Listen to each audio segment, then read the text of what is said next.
Good evening, everyone. Today, I came with a very sizzling topic of an IELTS or PT or TOEFL or Duolingo. In any examinations, that writing plays a very important role. Today, I'll start with important instructions which can really help you in order to accelerate your scores in IELTS examinations. And most of the tips stands for 7 band precisely. So today I will share with you the argumentative compositions, which is the most important notations for any examinations. For example, if you're planning to sit in IELTS or PT or any examinations of English, a formal examination of English for your purpose for academically, so you have to you write a 250 words on argumentative composition. So first try to understand what is meant by the word argument.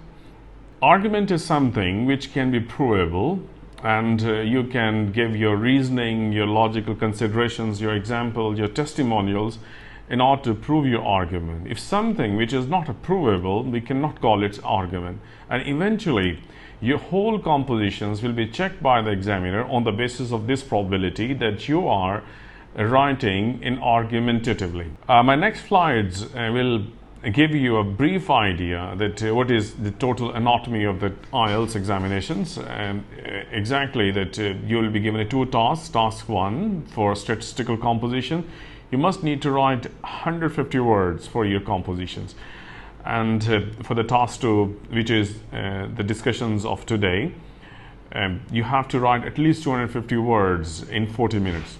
So I'm just trying to make an extraordinary stress of the word at least.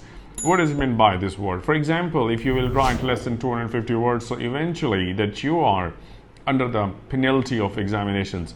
But if you can write over exceedingly words of 250 words, so you will not be given any penalty. But I have a recommendations that please try to live within 250 to 300 words.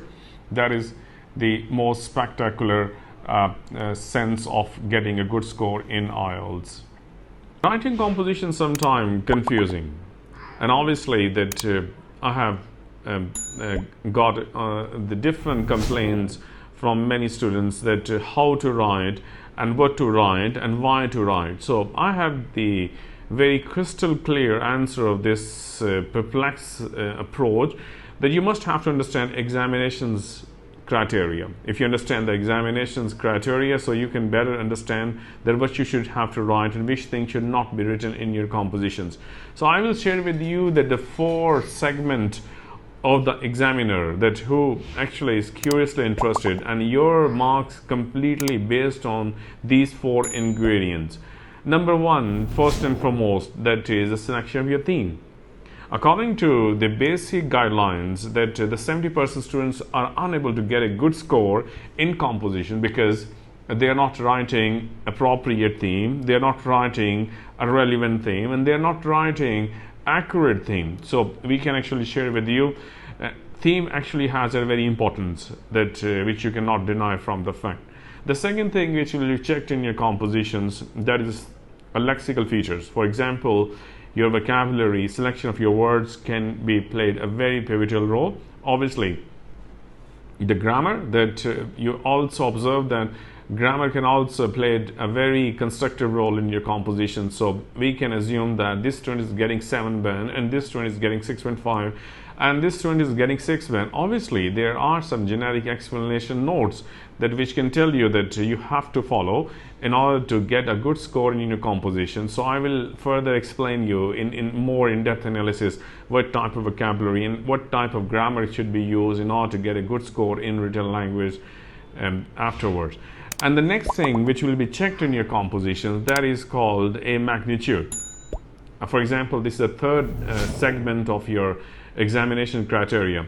Magnitude means that your compositions precisely have a proper linking, have a proper development, it has a cohesion, it has a coherence. So we can actually let you know that what does it mean by all these kind of difficult terms. And we can let you know that this is something which I can give a very importance to it, because students are lacking in the concept of magnitude because they consider it writing is a freelancing and spontaneity? Obviously it is not. Last but not the least, examiner will check your composition on the basis of the observations that either your composition has any kind of probability or not. Means that how would you be able to make a persuasive argument? Your argument is being expressed and extraordinarily observed by all spectators, all your audience. So obviously that we can let you know some kind of ways that by which your compositions can be more persuasive, can be more argumentative, and it has obviously and inevitably the possessions of probability. Now come to one of the most important rationality, that how would you be able to understand the topic and how would you be able to give your answers. So keep one thing in your mind, your questions has a two significant part. The first part is called your main theme or main questions, and second part is called your directive questions. So let me explain to you that what does it mean by directive questions and main questions. The main questions revolves around the main idea of the topic, and directive questions will literally explain to you that which type of directions will be required to write your compositions. So here that one of the most eminent and the most profound thing which you need to keep in your mind in order to get a good score in written language, you have to give an extraordinary importance to the directive questions. Sometimes students do not give it important considerations to it, so they lose their marks. They can roughly understand the main idea, but they don't know actually what are the directions. Directions will actually explain you. This is the guidelines, and you have to live within the boundary, and this is your guidelines to write in your compositions. So you have to give an extraordinary stress on the word directive question. So I gave you some important examples. Example number one, that do you think that the trial by the jury should be used in all criminal cases? This is the main questions, and you'll be asked about the directive questions that compare and contrast evidence, opinions, and implications. So in the next questions, that how effective is to reward good work with extra money? This is your main questions, and the directive question is telling you evaluate and challenge ideas, evidence of an argument.